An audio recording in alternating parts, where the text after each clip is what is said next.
Corporate chat में हमारे साथ अब संजय कुमार जुड़े हैं, जो कि आईजीएल के एमडी है। इंद्रप्रस्थ गैस लिमिटेड कंपनी के नंबर्स भी आते हुए दिखे। वीक सेट ऑफ नंबर्स जरूर थे, लेकिन अगर फैक्टर्स की बात करें, वीक वॉल्यूम्स थे और हायर गैस कॉस्ट थे, जिसके चलते Q3 में ये सेंटिमेंट्स बनते हुए दिखे। आइए मैनेजमेंट से ही जानते हैं कि ग्रोथ आउटलुक कैसा नजर आ रहा है। संजय जी, स्वागत है आपका 18 आवर्स स्वदेश पर। अपना समय देने के लिए आपका शुक्रिया। सबसे पहले तो वॉल्यूम ग्रोथ पर ही आपका आउटलुक मैं जानना चाहूंगी, क्योंकि एक टेपरिंग डाउन ट्रेंड यहां पर नजर आता है। इसके पीछे की वजह क्या रही, इसे ठीक कैसे किया जाएगा, और क्या प्राइस हाइक के सिचुएशंस जो नजर आए थे उसके चलते एक सिचुएशन बिल्ट होती हुई दिखी है इस तिमाही के नतीजों में? धन्यवाद, नमस्कार आप सबको।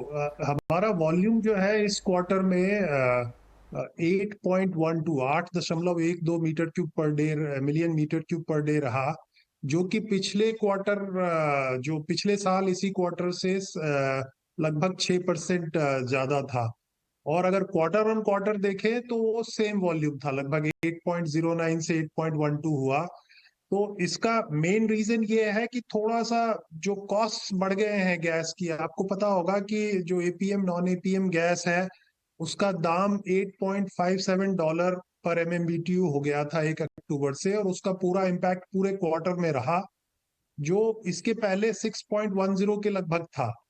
तो इस चीज को हल करने के लिए इसकी एक सॉल्यूशन के रूप में गवर्नमेंट ने किरित पारिक कमेटी बनाई थी, और कमेटी ने काफी अच्छी रिपोर्ट दी हुई है। और उसमें एक सजेशन ये है कि $6.5 पर MMBTU का रेट उसका पहले साल में गैस का किया जाए। तो ये कमेटी की रिपोर्ट अभी अप्रूव होने वाली है। जैसे ही अप्रूव होगी और इम्प्लीमेंट होगी, हमारा दाम हम एक्सपेक्ट करते हैं सीएनजी पीएनजी के लिए जो लार्जली हम वॉल्यूम यूज करते हैं, उसका दाम घट के $6.5 के लगभग आ जाएगा। तो इससे हमारे जो जो मार्जिन्स हैं पर मीटर क्यूब, वो लगभग 6-6.5 रुपया ग्रो कर सकते हैं।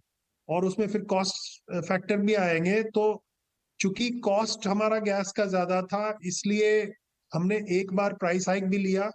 दूसरी एंटिटीज, सीजीडी एंटिटीज ने काफी ज्यादा प्राइस हाइक लिया, आईजीएल ने काफी कम प्राइस हाइक लिया, क्योंकि हमारा एक लॉन्ग टर्म व्यू इस मामले में हम चाहते हैं कि गाड़ी खरीदना लोग लगातार जारी रखें।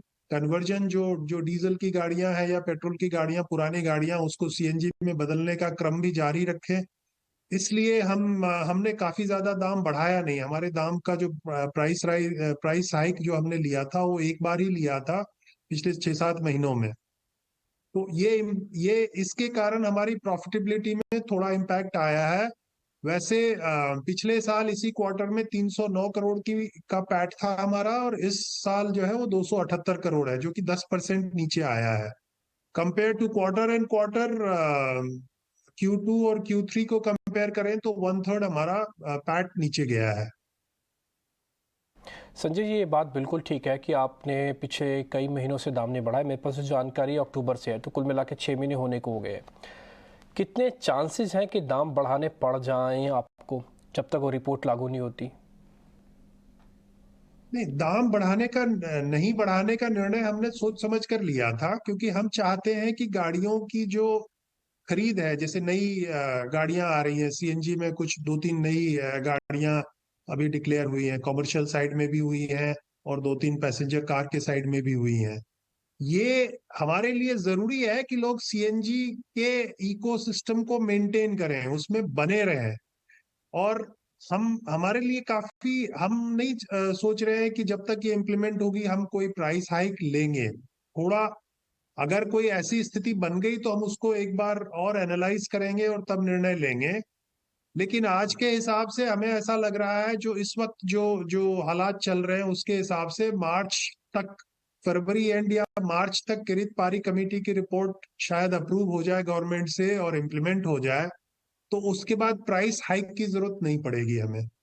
और हमारा ग्रोथ भी मेंटेन रहेगा। हमारा वॉल्यूम जो इस वक्त 8 मिलियन इस क्वार्टर में आया है, ये चूंकि हम नए जीएस में नई पाइपलाइनें कमीशन कर रहे हैं, जिससे कि हमारे सीएनजी स्टेशंस में फुल फ्लेजेड सेल चालू हो जाएंगी। ऑनलाइन स्टेशंस में सेल काफी ज्यादा होती है, जो डॉटर बूस्टर स्टेशन है उसमें सेल उतनी ज्यादा होती नहीं है। तो हम वॉल्यूम को भी अगले फाइनेंशियल ईयर के एंड में 9 million cubic metre per day पर देख रहे हैं, 8.12 से बढ़ा के 9 million cubic metre per day. और हमारी प्रॉफिटेबिलिटी का टारगेट 7 रुपीज पर एससीएम का है, एबिटा का, जो कि हम मेंटेन करेंगे अगले उसमें भी, अगले फाइनेंशियल ईयर में भी। बहुत बहुत शुक्रिया मिस्टर संजय, आज समय देने के लिए और हमारे साथ नंबर्स के बाद ये रिएक्शन देने के लिए भी बहुत बहुत शुक्रिया आपका।